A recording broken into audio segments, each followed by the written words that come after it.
AT&T is the nation's fastest 3G network, so you can download faster on your smartphone than Verizon. With 4G from Sprint, I can download files up to 10 times faster than 3G. Upload 10 photos in a minute. Verizon 4G LTE. Get ready for more ads like those. The wireless industry is in a race to roll out 5G service. Now, 5G is supposed to be up to 100 times faster than current data speeds. Could have used it on Amtrak yesterday. But it requires cell phone tower equipment to be closer to users than ever before. And that is causing outrage and alarm in some neighborhoods as antennas go up around the homes. Tony DeCopel is here with both sides of the conversation. Tony, lots of chatter about this. Good morning. Yeah, good morning. There's outrage, but there's also excitement. I mean, 100 times faster. But get this, wireless companies in the U.S. say they'll have to install about 300,000 new antennas for the rollout of 5G. That is roughly equal to the total number of cell phone towers built over the past 3 decades. The faster network could create new potential for work and play, but it's also leading to new concerns. Go. At a lab in New York, Verizon invited us to meet some of the entrepreneurs developing tools to run on the next generation of wireless technology. How important is 5G to your mission? 5G is extremely important. Jonathan Reeves demonstrated his product, Arvizio. As you move around, the object stays fixed in space. Look at that. That's amazing. Allowing users in different locations to interact with 3D images projected through a lens. Today we can do this using Wi-Fi technology, and we can do it using landline technology, but of course you're then tied to particular locations. With 5G now we can begin to extend this, so we can actually begin to start doing this on building sites. We can start doing it on the factory floor. So it really opens up a whole new world. But before this world can become reality, this one needs to change. 5G requires the installation of new equipment across the U.S. So this pole here is 5G. This is the future right here. You got it. Every wireless company is working to build its own 5G network. Melissa Arnoldi leads AT&T's efforts. If you don't already have one of these in your neighborhood, they're coming. That's absolutely right. They're coming. She says 5G uses high-frequency waves that support faster speeds, but don't travel as far as current wireless frequencies. So instead of relying on large cell phone towers spread far apart, they need small cell sites that are much closer together. We're going to use our existing infrastructure today, whether it's light poles, whether it's street lights. We're going to make sure that we don't make it obtrusive to our customers and to the citizens. Yet some don't share the enthusiasm. The cell towers are called small cell towers, but they're not so small when they're in your front yard. Donna Barron is protesting plans to convert light poles in her Montgomery County, Maryland neighborhood into small cell sites. This will cause cancer. She was one of several people who raised health concerns at a government hearing last month. This stuff is untested on kids. Their safety is not certain. These untested technologies are, at this time, not ready to be unleashed into our lives. Cell phone equipment emits radiation, but research on its health effects has been inconsistent. According to the National Cancer Institute, a limited number of studies have shown some evidence of statistical association of cell phone use and brain tumor risks. But most studies have found no association. If you lose this fight and a pole goes in right here, are you going to move? Possibly. Either way, Barron says she fears property values could plummet when 5G equipment pops up. If a tower goes up right there, what's going to happen to the value of that home? It could drop 20%. And not only for this house. Right, for that house, that house, that house. And then pretty soon you go around the curve and there's another cell tower. They're all through this neighborhood, so it's going to devastate the neighborhood. Arnoldi insists her workers are focused on safety, pointing out they live and work near this equipment, too. Do you have any 5G antennae in your neighborhood yet? No, not yet. I'm waiting for it. I'm waiting for it. It's coming soon, though. It's coming soon. So I'm guessing from that reaction, then you're very comfortable with it rolling out in your neck of the woods. Absolutely. Absolutely. You know, look, this is our... Wireless carriers have announced plans to roll out 5G service to a handful of cities later this year, but don't get too excited. To really take advantage, you'll need a 5G-enabled device, which probably won't be available until next year. Rolling out powerful 5G technology throughout the United States. However, some studies show a link between cell phone radiation and cancer. Dan Cohen has the story. The race is on among cell phone providers to upgrade to 5th-generation wireless technology, or 5G. That would require installation of new equipment across the U.S., a gargantuan effort every wireless company is already working on individually. 5G uses high-frequency waves that support faster speeds but don't travel as far, requiring a network of antennas built in closer proximity than the existing infrastructure. Wireless companies plan to use light poles, streetlights, anything to minimize their expenses. But health experts worry about potential risks associated with exposure to radiation from cell phone antennas. Cell phones emit low levels of radio frequency energy, or RF. In 2011, the International Agency for Research on Cancer identified RF fields as, quote, possibly carcinogenic to humans. A study in Sweden found that Swedes who talked over cell or wireless phones for over 25 years were at 3 times the risk of developing glioma, a brain tumor that is often malignant, than those who used them for less than a year. And in March, a large-scale lifetime study of lab animals confirmed a link between cell tower radiation and cancer. The animals were exposed to levels legally permitted by the United States Federal Communications Commission. I discussed these studies with Dr. David Carpenter, director of the University of Albany's Institute for Health and the Environment. They show a very significant increase in glioma and glioblastoma only on the side of the head where you use the cell phone regularly, and increasing with risk the longer you use it. They also have some evidence that the younger you are when you start to use the cell phone, the greater the risk. Carpenter said these risks can be avoided by using the speaker function or an earpiece and keeping the phone a short distance away from all parts of the body. But the 5G rollout will effectively expose the entire population to dangerous effects. The rollout of 5G is very frightening because what this is going to do is place a mini cell tower every 300 meters along every residential street in the country. And that's going to mean that nobody is going to be able to escape the radiation that comes from those 5G devices. If you walk down the sidewalk, if you live in a house there, you're going to be continuously exposed. Countries like China, Italy, India, and Russia have far more stringent regulations over cell tower radiation than the United States. Our regulators, dominated by physicists and engineers and not health effects people, ignore all of that evidence and therefore have standards that are totally unrealistic and out of date.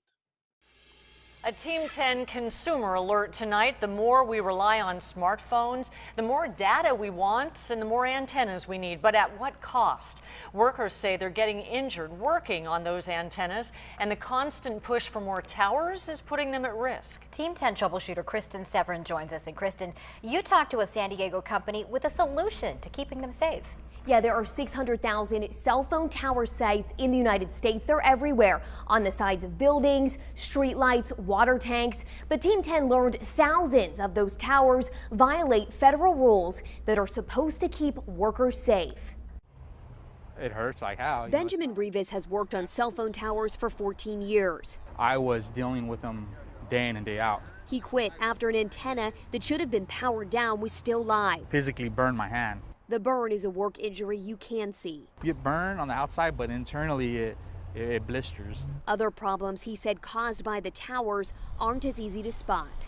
Depression, and I get headaches from time to time, and mood swings and stuff. Rivas is one of 250,000 workers a year. An insurance rating agency said gets too close to these antennas. They act as an open microwave and can cause eye damage, sterility, and cognitive damages. What we're going to go do is I'm going to show you the invisible footprint of these potentially hazardous areas that workers don't see. Drew Fountain has a $20,000 meter that measures the RF frequencies. And the amount of power that really comes off a lot of these antennas. He co-founded RF Check, Talk about a San Diego company that tracks where every tower is in the U.S. There's 22. An RF frequency over 20% can injure people. Over 100% can burn someone. We're over the limit for the workers. Cell phone tower workers, roofers, painters, anyone that comes in contact with the antennas.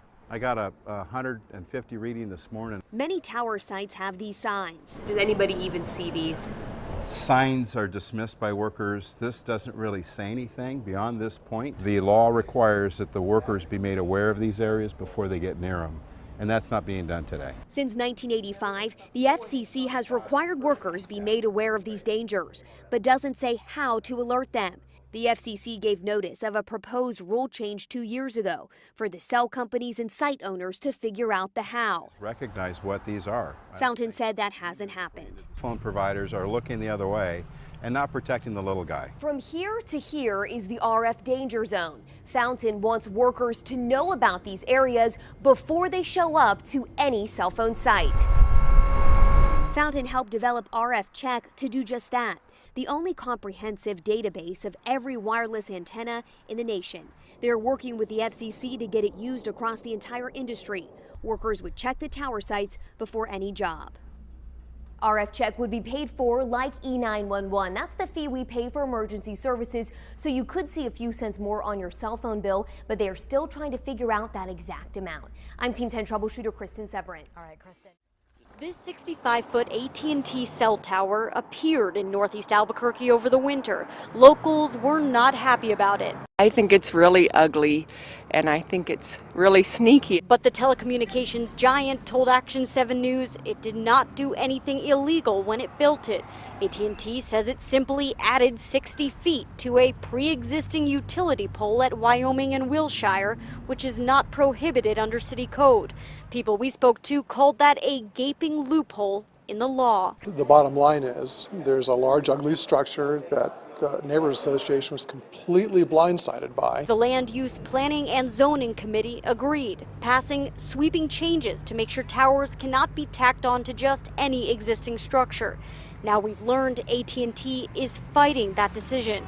In its appeal, the company says in part the city needs and deserves good, reliable, high-speed wireless services throughout the community. The bill will, in effect, eliminate many utility pole site options. If the appeal is upheld, that means these gigantic, multi-story cell towers could start cropping up anywhere there's an existing utility pole, even your neighborhood. That is not sitting well with some people. This probably should go through the neighborhood associations or through the districts to get approved prior to it being installed. But others say whether you want to look at them or not. That means better cell service for us all? The towers provide the coverage we all want and need. Laura Torrain, KOAT Action 7 News. We all love our cell phones, and that is a challenge for cell phone companies that have to provide good service and be good neighbors. Early Show correspondent Debbie Turner is here to show us how they're doing it. Good morning, Debbie. Good morning to you. Here's the cold, hard fact. People want to use their phones whenever and wherever they choose, but many communities feel that cell phone towers are just plain ugly. So some wireless providers are becoming masters of disguise. Have you ever been driving along the highway and noticed a rather odd-looking tree sticking up above the rest? What kind of tree do you think that is? It's a pine tree. It's a pine tree? It looks like it anyway. It's not a tree. What do you think it is? I think it's disguised as a tree. It should have more leaves coming down further, like a real evergreen tree. What you're looking at is actually a cell phone tower. Many communities have decided that this is easier on the eyes than one of these. No one really wants that visual pollution. There are certain cities that now have required all the new towers that are being built to be disguised. Andrew Messing is the president of Larson Camouflage, a company that builds cell phone towers in a wide variety of disguises, from palm trees to water towers to flagpoles. This is one of our saguaro cacti that's going up to the Phoenix area, and the antennas are concealed inside. They're extremely realistic. People drive by them all the time and they think they're real cacti. Cell antennas are also being hidden inside all kinds of architecture, like clock towers and fake chimneys. The site very much dictates how the tower will be disguised. We've done some grain silos in the Midwest because it would look funny to have a 150-foot tall pine tree. And every antenna comes with electrical equipment, which also must be hidden. In this Colorado site, it's encased in a man-made boulder. And in Arlington, Virginia, this house has the neighborhood fooled. Door-to-door salesmen visit this house. Free newspapers are dropped off at this house. John Johnson works for Verizon Wireless, which built a house where no one is ever home. The inside is filled with the equipment needed to operate a traditional tower that sits in the backyard. Why do you have really a very nice looking house as a housing for electronics? Well, if you look around, this is a very nice neighborhood. We wanted to be able to blend into the neighborhood and not create something that would be unwelcome. But disguises are expensive. A tree like this can cost as much as $120,000, 4 times the price of a metal tower. Now, do you camouflage all your cell phone towers? If we did, you probably couldn't afford your cell phone service. But we do camouflage those ones that we need to. And the ones they feel they need to disguise are often in communities that put up a fight and refuse to accept a traditional tower. Of the approximately 200,000 cell antenna sites in the U.S., only about a fourth are camouflaged or hidden. Here we're at the tennis stadium, and we've disguised our cell site to look very much like one of the light poles that illuminates the stadium here. But for many churches, the wireless problem is a blessing. This Washington congregation receives more than $1,000 a month to allow antennas to operate in their steeple. It's sort of serendipity that we came to have this, and so I think a lot of churches would like to have it. But of all the disguises we've seen, our favorite is this site in Staten Island, a cell phone tower made to look like a lighthouse. And it's so realistic that neighbors say it attracts tourists. They do take photos, have people that do come up, they look at it. The only giveaway is that it's miles from the ocean. It's much nicer than what it could be. I mean, would you like that instead of antennas just showing up? Oh, it's beautiful. It's outright beautiful. And you guys, you know what? With text messaging and video streaming on the rise, wireless companies will continue to be very busy building more towers. And if they do it the way they hope to do it, you won't even notice them.